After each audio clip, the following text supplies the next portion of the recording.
Well, hello there again, friends. Welcome back to the channel. Grab your cup of coffee because I'm Paulie, and this is Paulie's Power Hour.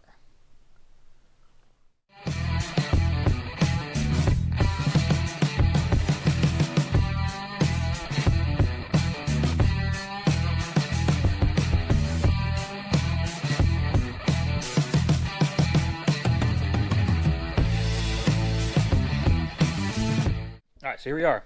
Closing days of 2020. Thank goodness. And we've got my dad's 67 Chevelle, a 73 Camaro, and we're going to be doing some work on those today. Thinking this is going to be a two-parter because we're going to do a bunch of stuff to the Chevelle, and then we're going to put gauges and fabricate a plate and do all kinds of stuff for the Camaro. So this might be a twofer, or a two-parter, I should say. So yeah, we're going to go get our parts and come back and get to work. Alright, so on the Chevelle, we got a couple things going on here. We're going to look at brakes, specifically rear drums, and Pop had a fuel leak, and the tank is building up pressure, so I'm thinking the vent line might be clogged or something. So we're going to deal with the fuel tank first, and go from there. Alright, so the one thing that Pop's noticed was he had fuel on the floor and a fuel smell. So we're going to go to the book, and he looked and it was obviously leaking. I'll show you where it was leaking, but it was leaking from between the frame and the body, which is the tank vent, and I'll show you why. This is his tank, okay? It's not a sedan, it's a coupe. It's a two-door, but same, right? So sedan model fuel tanks are vented to the atmosphere at the top right forward edge of the tank. The vent line is connected by a rubber hose with two clamps at one at the tank and the other at the vent pipe, which is secured to the underbody as shown. So basically what happens is it comes off the tank with this little hose, and then this is the vent line itself, and it curls up into the trunk, and then there's a grommet, and then it empties right there. And what's happening is, when he took the cap off, it hissed at him, so I'm thinking that something's plugged up in here and it's not letting it vent. So here is the vent line. It comes up and around and then back down again. So we are going to replace the rubber hose, and then we'll use some compressed air to blow through and see if there's a blockage in there that we can clear out. Maybe some dirt, grime, anything from 1967 could have gotten in there, who knows. So under the car we go. Okay, so here we are. This is the vent line. As you can see, it looks kind of old, which is why we're going to change it. Yeah, for all we know, the blockage could be in here. So it's a clamp here, and it should come right off.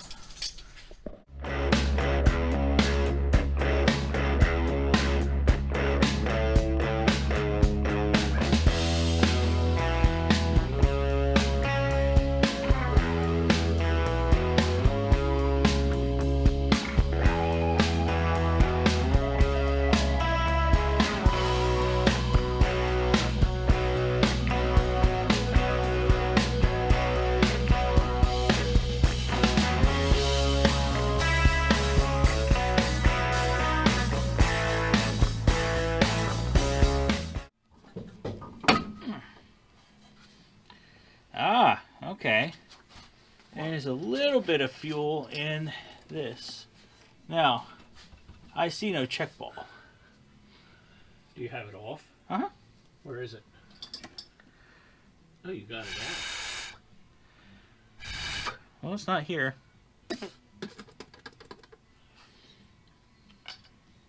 You can try and blow. The other thing I was thinking too is maybe if there's a blockage in the tank. You have a little coat hanger? Yeah. Like a piece of coat hanger or something? If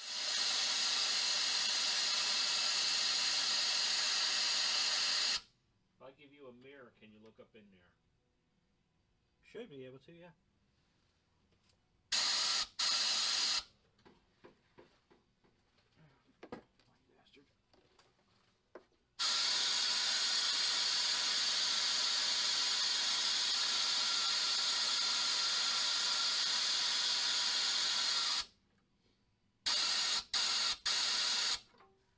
Well, if there was anything in there, it's not there now. All right. So you can see here, this is a little old. Okay, a little cracking, a little worse for wear. This end is pretty hard. So we are going to make a new one with some fresh 5/16 line. Get the dirt off of them a little bit.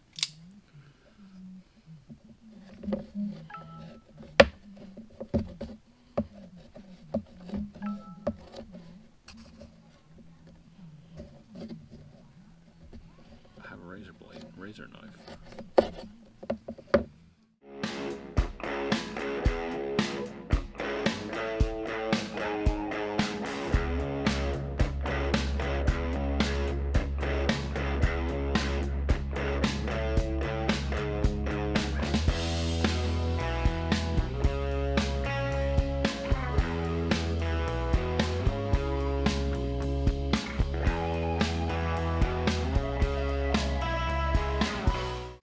Mission accomplished. We have a new vent line installed,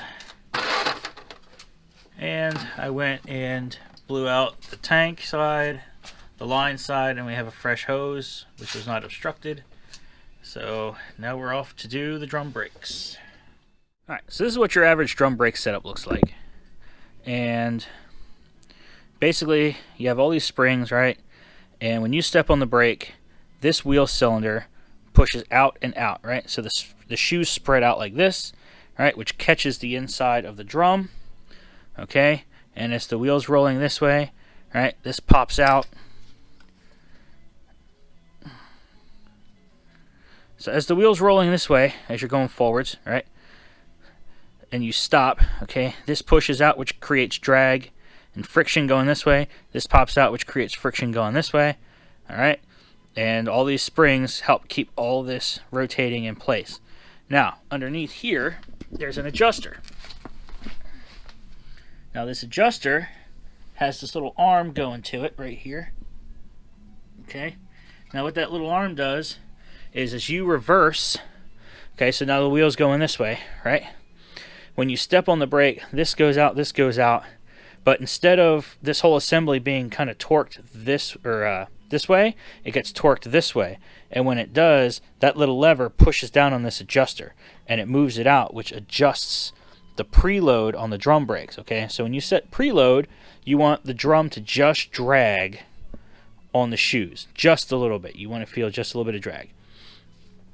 So we popped the drum off, and actually we're really impressed at how much material is left on these shoes. I mean, realistically, we don't have to change them. But then I started digging a little deeper. And this is what you want to look at when you have drum brakes, okay? All right, so you're going to see all these little cracks, okay? And all those little cracks are bad, okay? That means when you step on the brakes, there's heat, there's friction, and this friction material might start coming off this shoe. We don't know when these brakes were changed, but we do know that there's cracks in them. And as a matter of fact, you can see the cracks all the way to right here, all the way down to the plate. So we are going to have to change these. We decided that since we're going to do the brakes, we're going to get new wheel cylinders, because as far as we know, those wheel cylinders are original from '67. And if you look in there, you'll see that something's been leaking. That's not good. So you'll also notice the car has coilovers on it. We did the coilovers, we did the fronts, all new front brakes on it. So the good thing is, in the 60s, most of the stuff that GM used was pretty universal for all four wheels of the car. So checking these part numbers, they're the same. So these will go on either side of the car. Alright, so since I already went through how all this works, and now we're going to take it apart. So the first thing you're going to do is take the blue spring off, then the pink spring, and then this arm is going to come off of here, right? And then you're going to take this spring and this spring off using these tools, right? So this is obviously for this. This, you use this to get in here and take that off. And this is for putting them back on, which I'll show you later. All right, let's take this apart.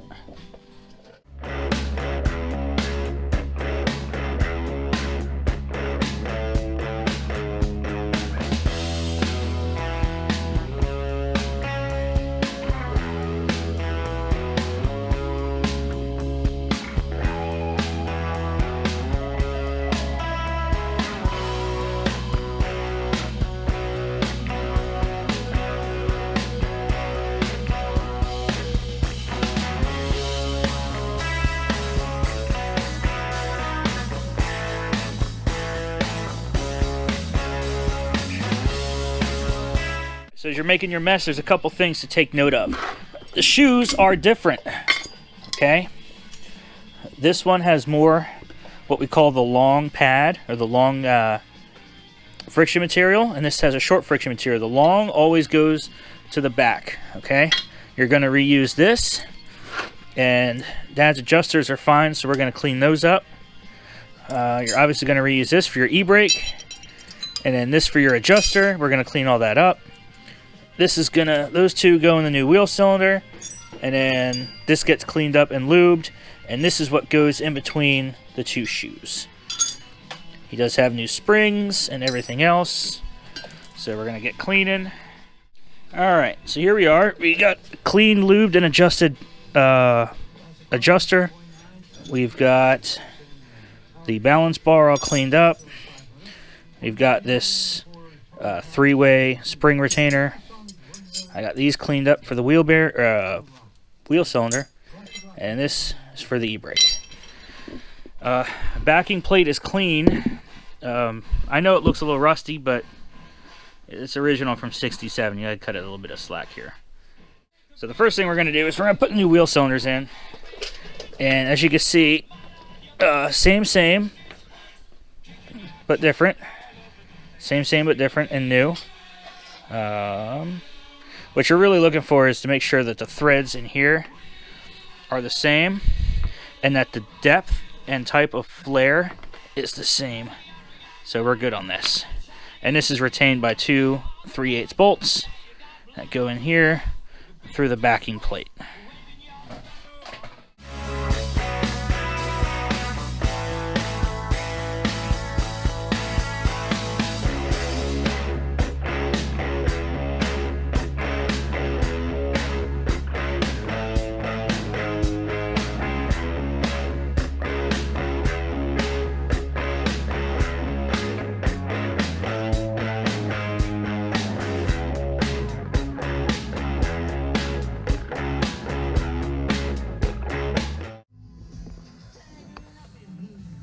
Alright, so here we are.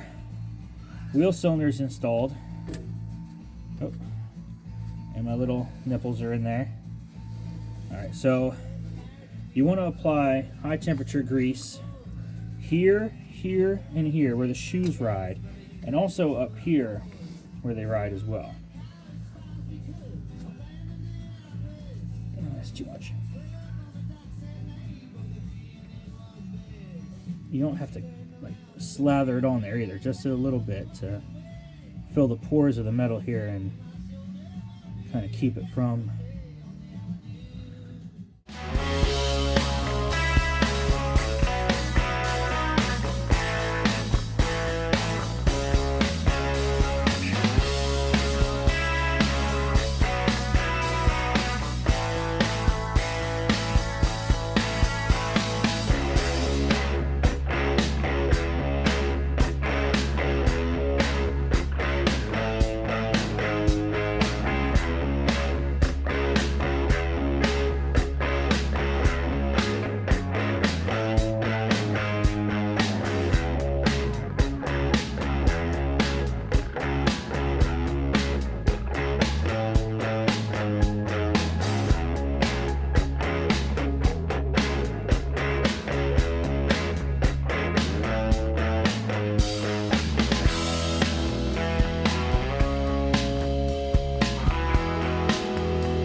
Alright, so in 1967, if you're doing this on like a newer type vehicle, alright, what you're going to see,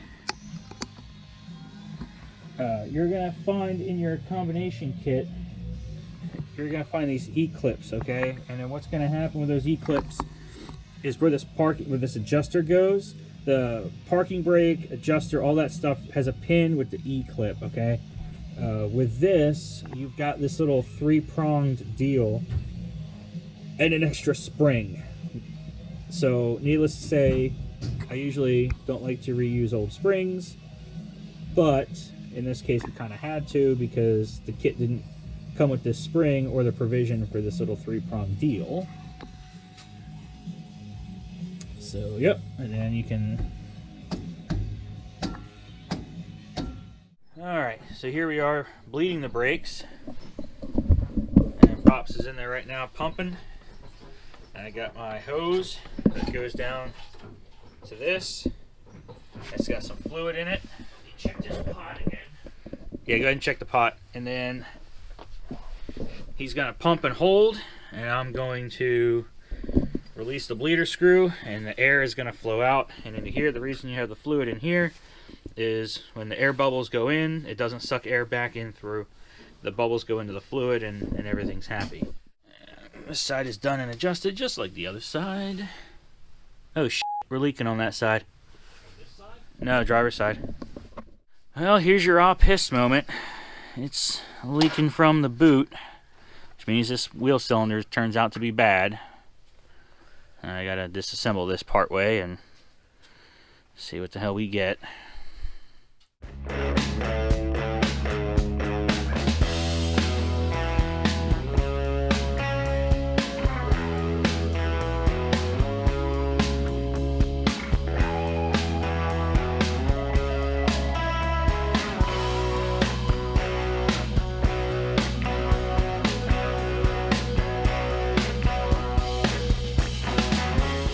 This is pretty simple. Alright, you got your spring in here. Oh, that's what it is. Look at that. It's defective. There's a staple in here. I wonder if that ripped anything?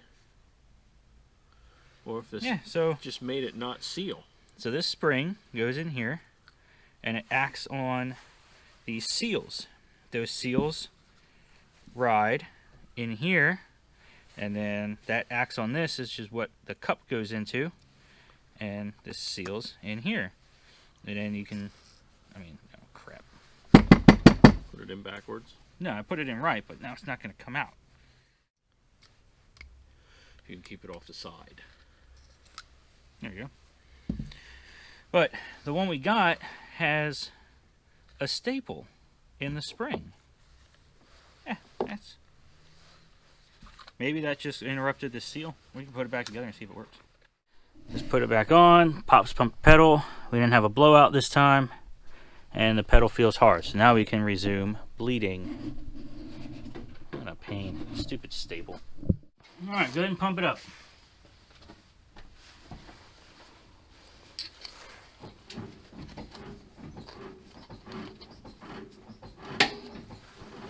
How's it feel? Go ahead, it's hard. Alright.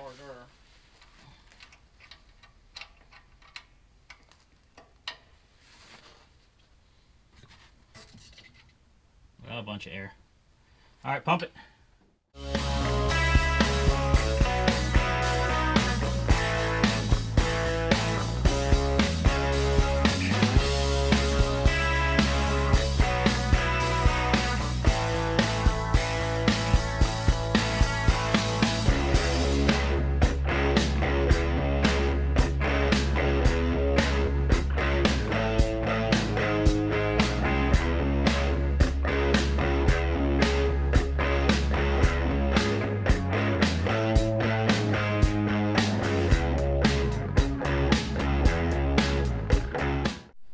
All right, best part, test drive time. Crank it up.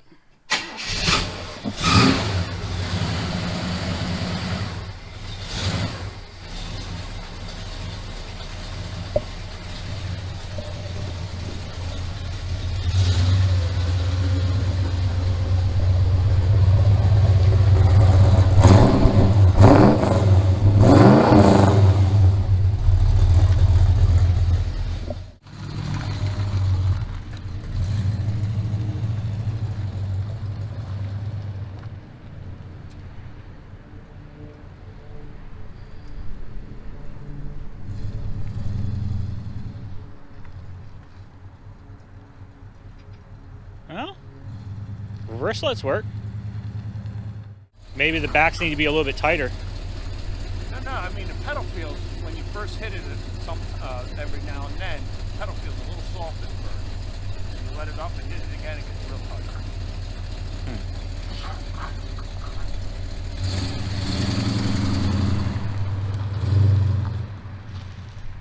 Oh, crap. Okay, it stops.